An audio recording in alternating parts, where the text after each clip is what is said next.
Hello everyone, I'm Ryan Day and I'm the Commercial Director at Atenti Consulting. At Atenti, we specialise in providing bespoke and sustainable solutions to the health and social care sector, focusing on innovative approaches to project delivery, resource management, diagnostic improvement work, and connecting strategic goals with operational practice. We're here to delve into the exciting work being carried out at Westminster Council, where innovative use of virtual reality is making a real difference for children and their families who require support.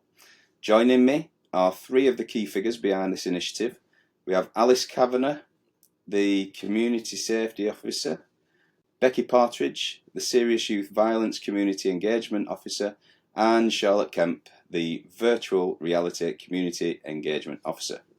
Together, and with their external technology partners, they've developed the Virtual Reality Relaxation and Wellbeing project, an initiative that's pushing the boundaries of how we can support children requiring additional assistance and combating youth violence.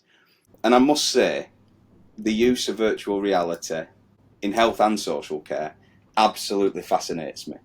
I understand the boundaries that it can push because I'm on this with my kids and things like that, and we find it absolutely brilliant. It's crazy what you can do with it.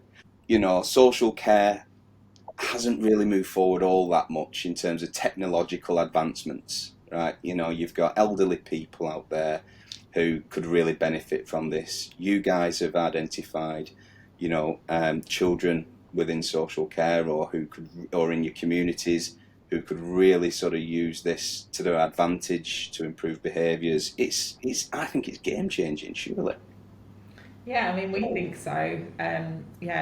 When Becky first sort of just brought the idea to me, who kind of commissions the project in Westminster, I was a bit like, you want to do what? You want to use virtual reality? Like, it seemed quite a sort of out there sort of approach, but actually, like, she really quickly kind of won me over on the project, and the outcomes it's achieved have been phenomenal, and we can really see it being used in loads of different settings, all over the country. Absolutely, absolutely. So let's start with, are you able to provide a top level overview of how you've used technology to support those affected by youth violence? And am I right in saying, obviously I've read your presentation and there's a few different sort of groups that you've chose to focus on, but has youth violence been the sort of area of the sector, or the type of profile of children that this sort of initiative has been born out of, or is that not the case? So the project was aimed at those directly or indirectly affected by serious youth violence.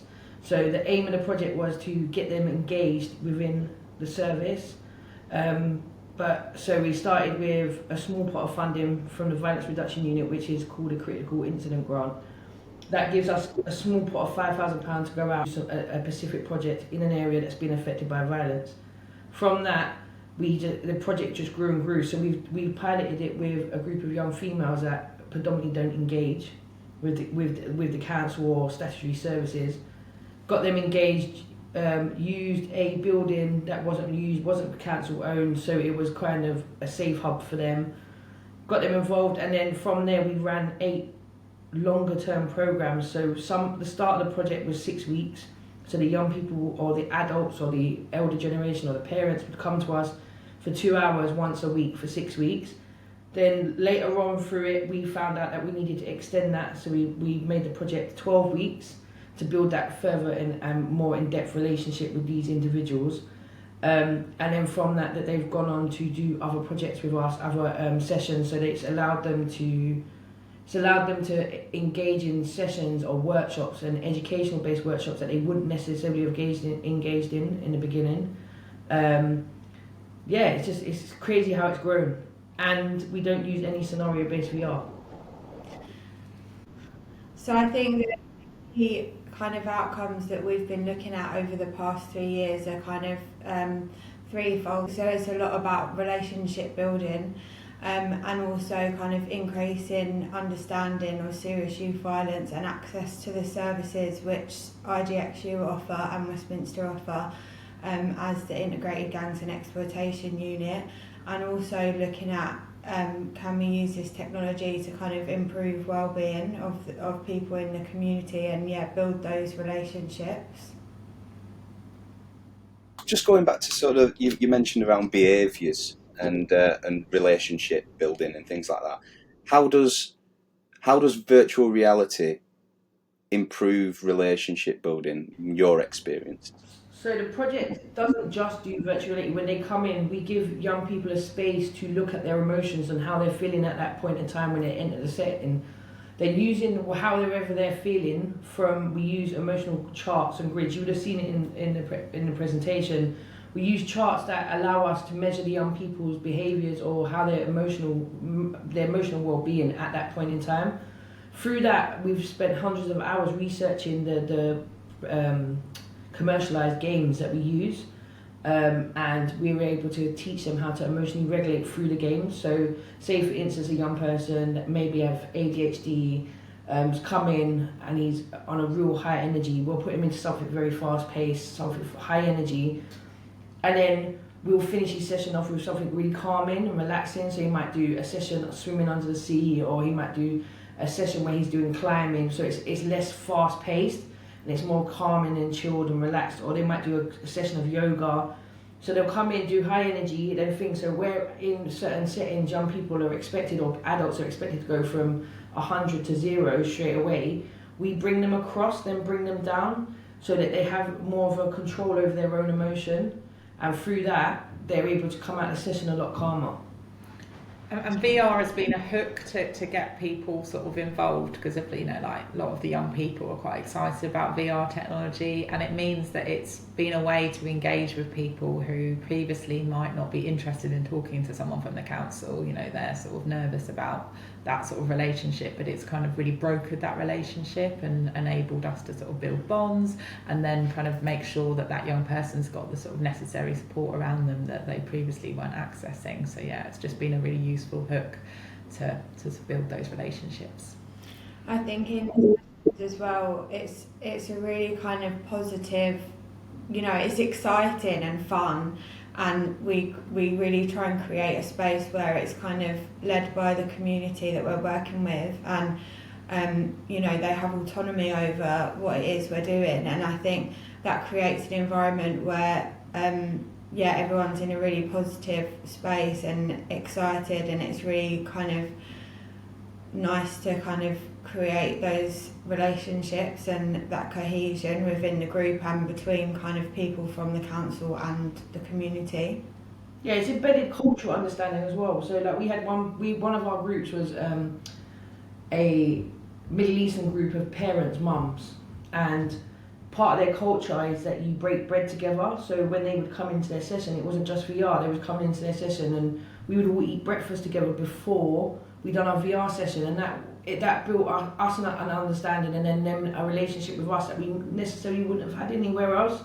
So a lot of the time our sessions were set up in 3 sections. So you would have a quiet zone where you're doing something more relaxed on VR, then you would have a larger, fast-paced, quick, active zone, but then you would have a social space, and a social space was where people could reflect on their emotions, how they're feeling, if they've got issues going on at home, if the young person's been involved in something, or if the young person directly's got something going on. We were able to talk openly in that space. So it was kind of like a threefold of come in, do the fast-paced action games, have a relaxing session, doing some yoga, but then you can go over and sit to someone that specialises in the serious youth violence world, where they can then get advice, or they can get support for either themselves or their child, or the child can get support for them. And a lot of the time we used also build cultural understanding. There was parents that first language is English. So we was able, through sitting around in the social space within the VR sessions, we would then be able to get someone to translate for them, so that we could build that response as an awareness. So the serious youth violence was being covered from all angles through that social space within the VR sessions. I'm trying to visualise the space that you're using. So you mentioned you've got like your high energy zone, you've got your calm zone, you've got your social spaces, and you mentioned that this isn't a council building. So are you able to describe for people who are listening to this as to what it kind of looks like? What does the space look like? Is it the different rooms? Is it all in one big room? What is it? How does it work? So we've had it in every space you could think of. So we've had one group were based in a library. We had one group that was based in a youth hub. We had one group that was based in a non-used shop. So there was a shop that Westminster owned the premises of, and it was used as a community space for local people, but it wasn't. It was just literally an old shop front, and we was able to use that, and that was for a group of young people that couldn't be seen going into a council building because of who their siblings or who they were connected to. It was a risk for them to be seen to go into the council building. We've used outside spaces, sports halls, local facilities. So it's wherever the group. We've been in schools, so we use school classrooms, school sports halls.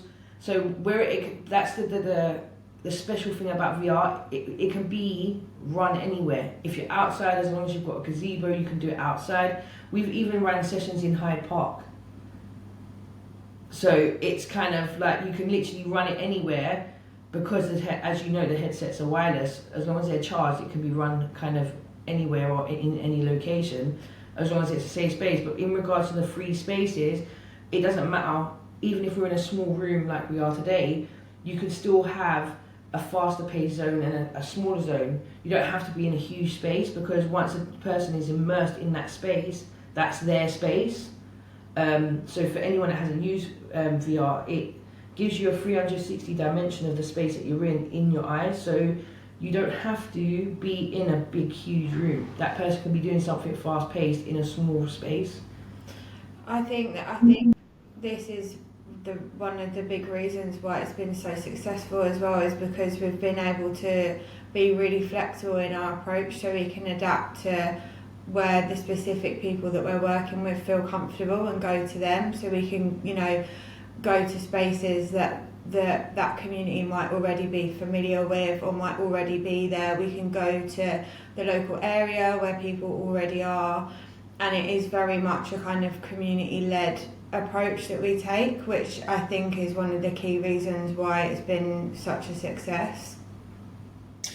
Are you able to elaborate on that a little bit more? You mentioned that it's community-led, so how much involvement do they have in these sessions? How does that work? So each headset is preloaded with the stuff we've done research on. Yeah, so it's preloaded with the commercialized accessible games.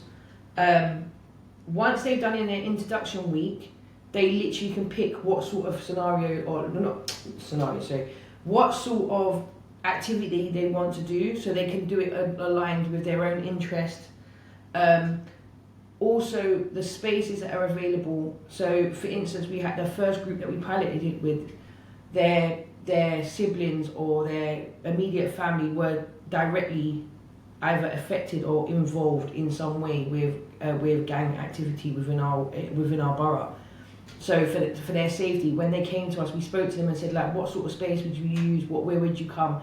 They wouldn't use a local youth hub space because of rivalries with their family members. They wouldn't come into a council building because we have some police officers locally that sit within some of our Westminster hubs. They couldn't be seen to go in there because of their own safety. So we was like, what sort of place? And it was like something that is not connected to Westminster Council at all. So we was able to use a shop that was part of a regen program within one of our local communities, and we literally used a shop front. So that's how much involvement they had. We actually had a junior project lead on the first program, which was a young person that had been working with our team for a long time. And it was her that selected the other young people that was going to take part in the first group. So they have a lot of influence. Also with the youth hubs and stuff like that, there's a lot of opportunity for us to talk to young people, the parents groups. Parents were able to come, and we was able to run sessions at a time that was beneficial for them. So instead of doing it at 3 o'clock in the afternoon when they're due to collect their children, we was able to run it from 10 o'clock once they've dropped their children off at school. And then they was able to do their 2-hour session without stressing about how they're going to pick their kids up or how they're going to get back.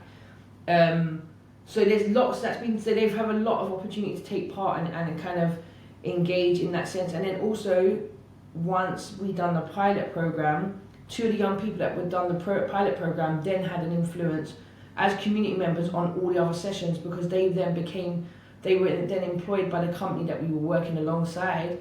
and was able to then lead on some of the other projects with us. So they ended up going from young people that were involved or had been directly affected by serious youth violence to young people that were then employed by a tech company coming out back into our own community to deliver workshops. So they've had a lot of influence in what we've done.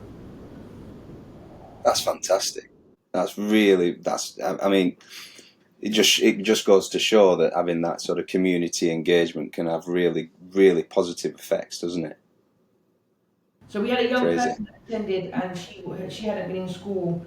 So she had a 20% attendance at school, and by the end of our program, she was in school and she finished her schooling with a 72% attendance from a 20% attendance from just attending a 12-week program. Move on to this, because this is another sort of part of this session that I'm really interested to understand. So, yeah, how did the VR experiences contribute to, emotional and behavioural regulation amongst participants, particularly those at high risk of involvement in serious youth violence? Yeah, I mean, that was the sort of biggest sort of outcome out of the whole project, really, and actually wasn't the outcome that we originally set out to achieve. We originally sort of wanted to just improve the mental health and wellbeing of sort of community members and people who are directly or indirectly affected by serious youth violence, and also to help them understand kind of how they can seek help, with the work of our gangs unit, what they how they can be supported. And it achieved those outcomes.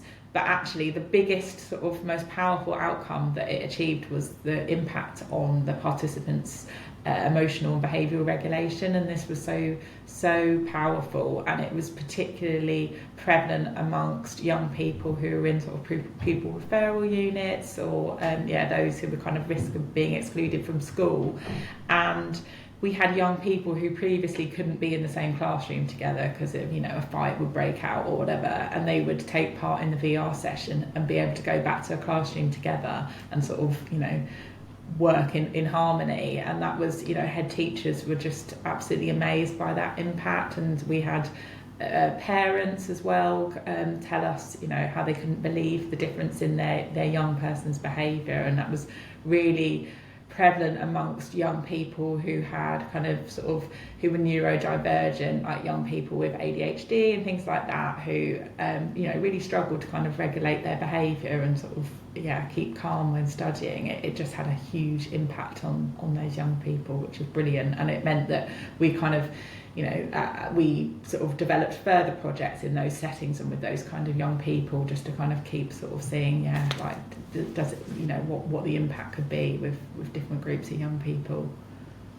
I think the key thing that was really that we use the VR in a really flexible way. So as Becky was saying, we kind of have a library of applications that we kind of know really well and are kind of acceptable for people to use, but within that they're really diverse in terms of the energy levels, and there'll be kind of really high energy things that are kind of movement based, and then more relaxing experiences, nature experiences, art experiences.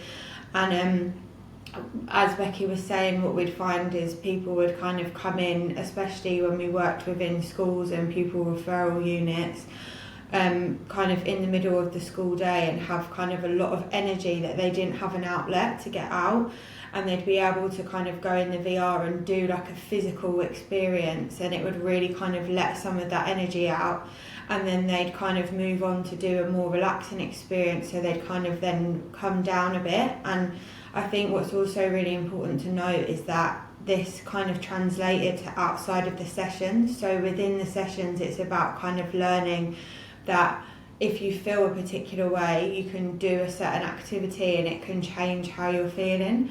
And then they would then translate that into kind of their day-to-day life. So it might be that they began to, for example, if they were feeling frustrated or high energy or anxious, they'd go and play football, and then they'd go and do a relaxing thing. So it's kind of that, the principle of learning about that you're able to do activities to kind of match your mood and change how you're feeling, rather than kind of feeling like you have to just stay in that stagnant place with it.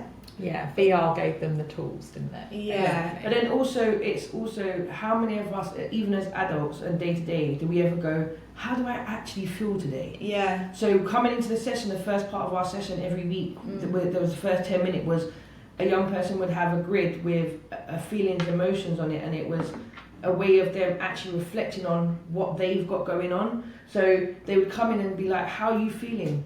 And then they would tell us how they're feeling, and then a member of the team could go, well, why are we feeling like this today? How many times do we check in on ourselves emotionally on a daily basis? So then it also started the young people looking at how they're feeling each time, rather than not talking about their emotions. A lot of the time, you always hear the saying, boys don't cry. But if one of the lads has come in and he's had a really rough morning, or he's had a situation going on, he's got something going on at home, how many times will he actually open up and say how he's feeling? They don't, because it's seen as not the cool thing to do. But by bringing him in and making him check on his emotions when he comes into session, or making that young female check on her emotions, it gives them that 2 or 3 minutes in the day just to go, actually, I don't feel all right today, but how can I change that? And then we also do a checkout at the end of each session where they recheck their emotions. And that's how we was, a lot of the time, how we was collecting the data and being able to measure the difference between their emotional states. And it was really interesting to see, because a lot of them would be like, oh, actually, by talking to you today, I feel a lot better now. But because they've checked in on their emotions and then they're checking out on their emotion, they've had that space to really look at how they're feeling and why they're feeling that way. And a lot of the time we don't give young people, or even adults, don't have that time and space to do that for themselves. So I think that's part of the VR. It's not that necessarily the VR they're on their head itself. It was giving them that room to really look at how they're feeling and why they're feeling the way they are. Yeah, definitely. And it was kind of the process of encouraging that introspection when they arrive, and then having the activity, and then seeing exactly as you said how their emotions had shifted based on the activity, and then that's kind of doing that over a number of weeks, kind of people learning that, you know, thinking about how they felt, and then realizing that they can shift that. Yeah. So the check-in on their emotions when they come in, that's helping, young people to understand their own emotions, and, getting them to express them and understand them a little bit more, and then at the end of the session, they then do that again just to sort of understand what the shift in the change is. So it's almost like learned behaviour, isn't it? If you do this activity when you feel like this can be the outcome. And it's a new thing, is it? It's a relative, I'd say it's a new concept. It's something that, has been talked about for a number of years now, but in reality, people still want to keep their emotions inside. And I think it starts at a young age. It really does. The older you get, the harder it does get to express your emotions a little bit, which is why you'll find your mums, your dads, your grandma and granddads are all set in their own ways, and they, stiff upper lip sort of thing. But it does breed, mental health issues and, challenges with, really trying to regulate your own emotions and things. So that's a great outcome to have. If you're actually seeing the result there and then, you're doing the session and the result is that there is a behaviour change, or there is an emotional change, and they can go back to the lessons and feel relaxed, or back to the community and feel relaxed. It's incredible. Doesn't have to be yoga. Yeah. It's like things like nature tricks. You Yeah. could just be walking with elephants and giraffes in the jungle, and it feels so real. It feels like you're there and you can see the animals coming past you. Some people, it's just they want to sit by the beach and they just listen to the waves and stuff. It's understanding, and that's why this is so powerful, is because what we've taken time to is each person is going on their individual journey. So as much as we're in a larger group, everyone's having their own journey. Tell Ryan about the lady who wanted to go back. So there was a lady that had fled from a war-torn country, and her children were starting to get involved in serious youth violence within the UK. She was really worried, she was really stressed out.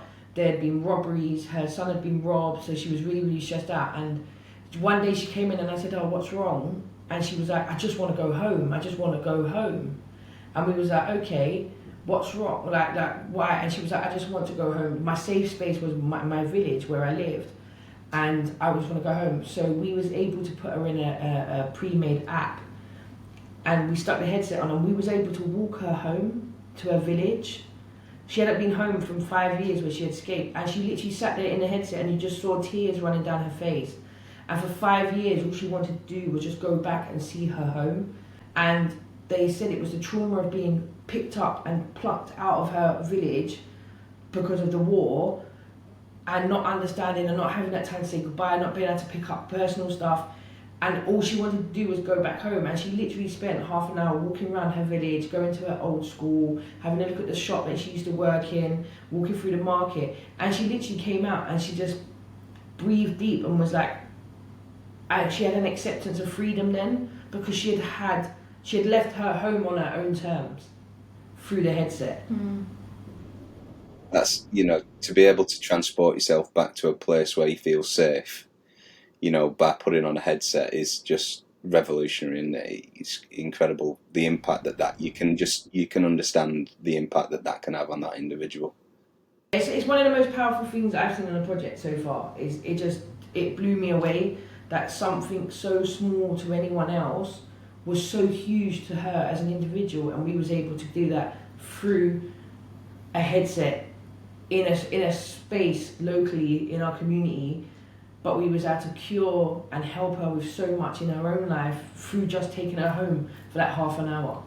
And then that presumably helps her, deal with some of the issues that are going on at home with her kids and stuff like that. That she's found some peace, and it all contributes, doesn't it? So, in terms of your participation rates and engagement, how do you identify and engage with potential participants to be part of the project? So the initial one came about was we had a young female that was working with one of our gangs workers, and she wanted to achieve more but also had a lot going on.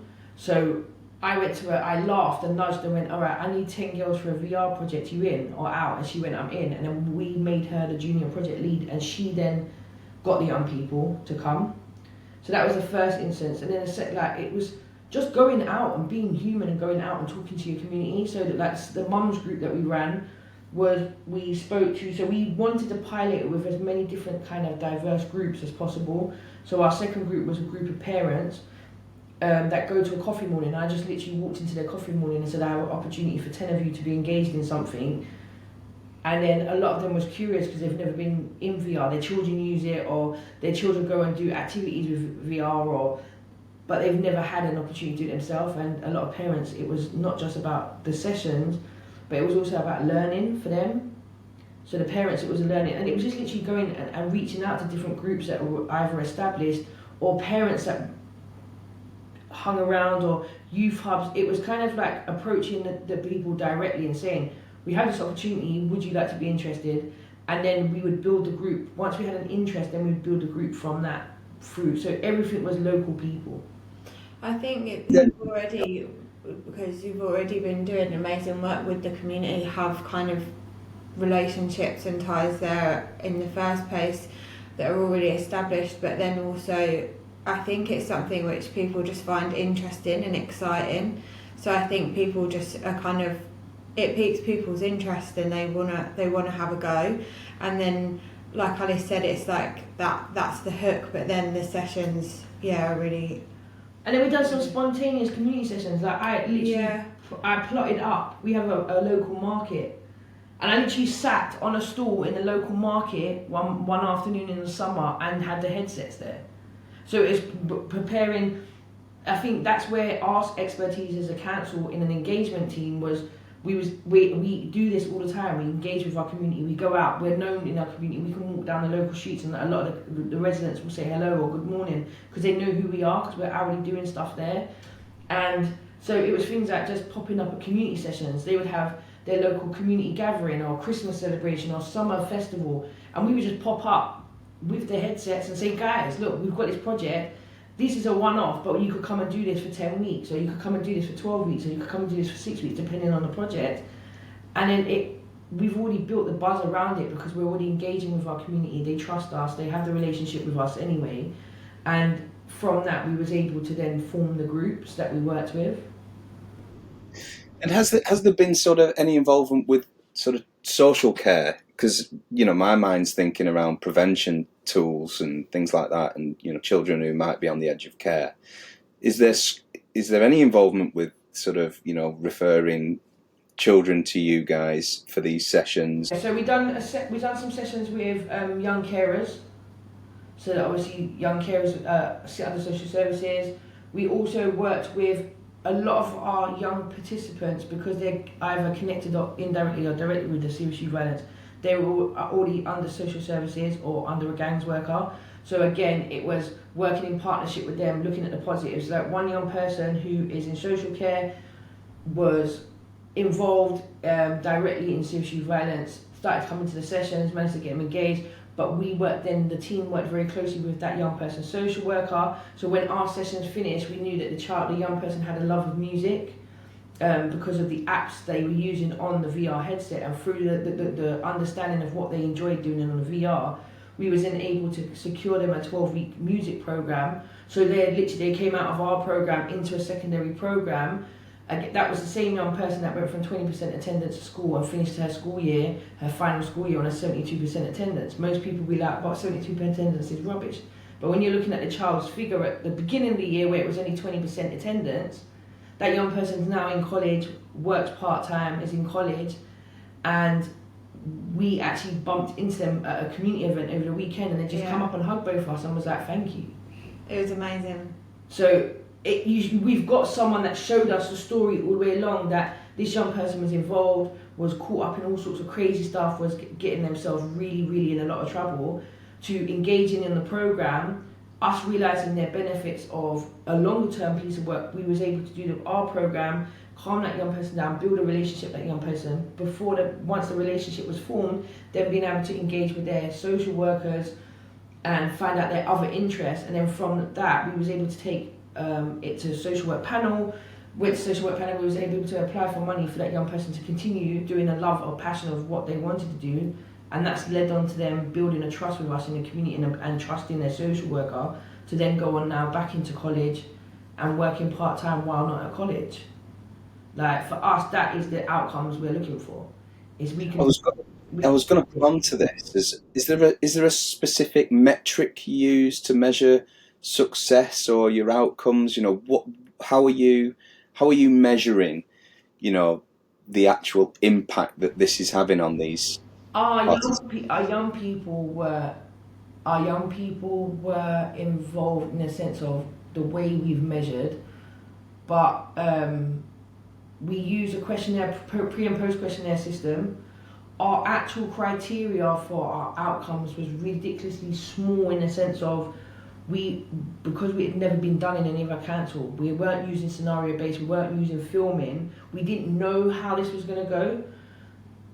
So we used do you want to explain kind of the outcomes? Yeah, so we had really top level ones, which I mentioned, but around improving mental health and well-being of community members that are indirectly affected by serious youth violence, and also improving sort of understanding of serious youth violence and how they can seek support from the gangs unit and more widely by the council. But now we recognise that there's been much kind of wider benefits, you know, around the emotional and behavioural regulation. There's been, as Becky's mentioned already, like really positive results around improvement in attendance in educational settings. We've also seen that participants have sort of disclosed things and sort of built relationships which they hadn't previously. So that's a sort of a huge outcome that we didn't envisage. There's also the social benefits, for example, the mums that came together in the library and shared food, and you know, they really benefited from kind of getting out and meeting other people. And then also there's the benefit around developing skills and the sort of career opportunities that have come out of it for some of the young people involved. So we're kind of looking at the programme now and kind of seeing what else we can measure to kind of demonstrate its, you know, the benefits, and also help kind of secure future funding and make sure we can kind of embed this approach sort of more fully in the way that we work. And we also had so we've done kind of 8 longer pilot programs over the last 3 to 4 years, and within them as well, we had data around kind of understanding of serious youth violence issues at the very beginning, at the very end of the program, which we could compare the data on that, and then obviously we also have the data on attendance and other outcomes, so attendance to the sessions, but also to school and engagement with other services as well. You also mentioned in your presentation that obviously it's quite a wide-reaching, it can cover a wide variety of participants, but there was mention around the 12 mothers in the local library. And what type of work were you doing on the VR with that particular cohort of people? So same as the other groups, there's no difference between the young people and the older people. If they wanted to dance, they dance. If they want to skip, they skip. If they want to box, they box. So again, it was the same thing. The parents, it was those parents that had been affected. We'd had quite a few high-profile murders in our community. There was a lot of parents feeling on edge. It was causing a lot of anxiety for the parents that had teenage boys. So it was more about building a relationship, but then it was also about understanding what the parents needed from us as a service. So it was building a catalogue of understanding for these parents. So it wasn't just them coming and doing VR for 6 weeks or 12 weeks, depending on what program it was on. It was more about them having a knowledge and a directory of information from us that could help them then feel more comfortable with their day-to-day and going through in life in their community. But again, also it was things like social interaction. A lot of the parents have fled war-torn countries, so violence is what their young people had known. They'd been involved in the wars. The young people had seen the bombings, had seen the fires, and seen the shootings. So to come here, it was normalised to them, but it's not normal to do it here. So it was also about giving the parents the tools and giving them space to relax. So they've got a lot going on with their young people. They've just fled a war-torn country. There's stuff going on locally. They've had incidents of violence locally. How do we then make this not the norm and give them somewhere a space or a safe space to come and relax? I think another thing, particularly with that group, is there was a lot of some of their children were being exposed to different kinds of technology, including VR, and they really didn't understand what it was. They didn't know anything about it, and they felt quite scared about it and didn't understand how to use it. So it was kind of also educational in terms of technological competency as well, and kind of with them being able to use the VR, learn it and understand it, they then felt more comfortable to support their children to use it in a safe way, which was really quite poignant with that group. Well, just to go on to another group before I go on to understanding what challenges you've faced, one of the things that I was thinking about, about a year ago now when I first got this was like, how can this affect children who might have certain disabilities, and you've mentioned that you've used this with certain children who have EHC plans. What type of work, what type of outcomes did you experience from those children who might, have speech and language needs and things like that? For me, it was the VR is a universal thing. It's a universal language, so anyone can use it. We was able to adapt it. So things like on the Quest, you can make it if a young person has got a physical disability and they can't use one of their hands. We was able to make a lot of the programs we use can be used on a one-handed controller. We had young people that don't like certain things, pressure patches around their head, so we was able to use certain headsets. We was able to use adaptable straps to make sure that everyone felt comfortable. We was able to get them to try it. We could lift up the straps and we could just lean it against their face so they could get comfortable. We had people that with disabilities physically, mentally and emotionally. We had also people that had their own situations going on. We had people that didn't speak English as a first language. We was able to adapt everything that we do in the VR headsets for every individual and every individual's need. I don't think we ever came up against something that we couldn't adapt or change for the people using our headsets. And we've worked with over 2,000 of our community members, and that's a big thing to say, that we were able to adapt it or to make it relevant to each person, because again it's their own individual journey. Thank you.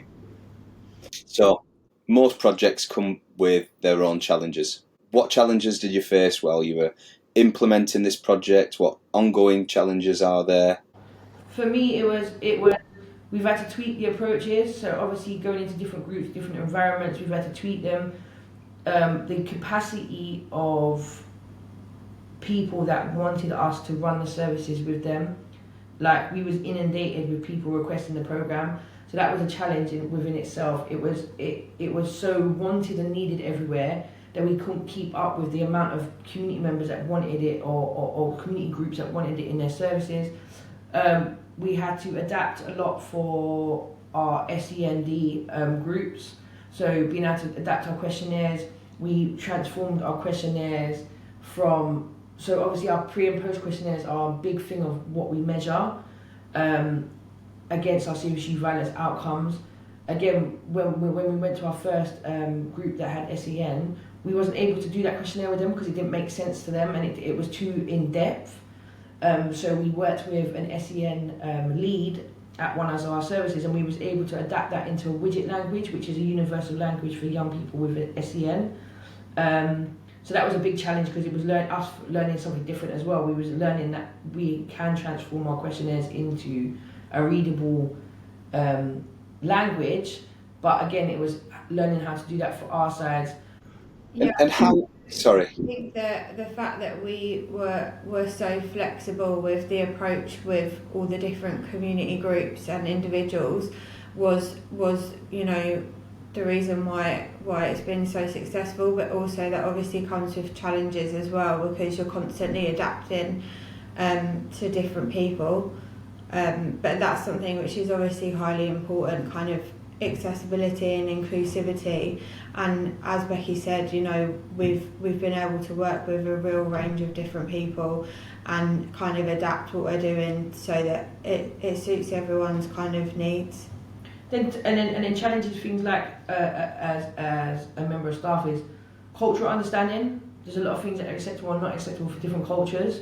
So having cultural understandings could be a challenge. We have to do a lot of research and understanding, speaking to local people, finding out what was acceptable, what's not acceptable. So that was a challenge. That was a lot of learning for us on our side. And then I think the hours that were put in beforehand, before we even took the first project on, I think that the challenge is the amount of hours we put into researching each of the commercial games, or understanding what headset fits where, or what controller runs what. And so it was the once you've got the hang of it, it's really quick and easy. But initially we'd never run it with larger groups, so it was understanding how it would work for the larger groups. I think it's worth noting as well that we had collectively kind of many years of experience doing this sort of work, both in VR and within kind of serious youth violence engagement as a team. So it wasn't something that we kind of rushed into at all. It's something which, it takes a lot of understanding to do it in a kind of safe and appropriate way. I think that's really important to understand. We didn't just kind of buy headsets and go with it. It's kind of a result of years of a lot of this work. And how are these types of programs or projects funded? How, what's the cost implications of running a project like this? Well, we got funding initially from the Violence Reduction Unit for their for following a critical incident grant. So we started off with just £5,000, but then as we developed the project, we managed to secure some, like by demonstrating the positive outcomes, we managed to secure some more funding, and that goes towards like the cost of the headsets, which are sort of between £300-500, and then the games can range anywhere from sort of £5 to £30, but it also paid for sort of refreshments, room hire, all different sort of elements, and also the practitioner's time as well. Right. So how do you envisage scaling this project? Is there a plan to scale this up and expand into, other settings or communities, and what support will be needed to facilitate it? Charlotte is our scale up. So we went from me running it as part of my role as a community engagement to now having someone full time in our unit that is here solely to deliver VR.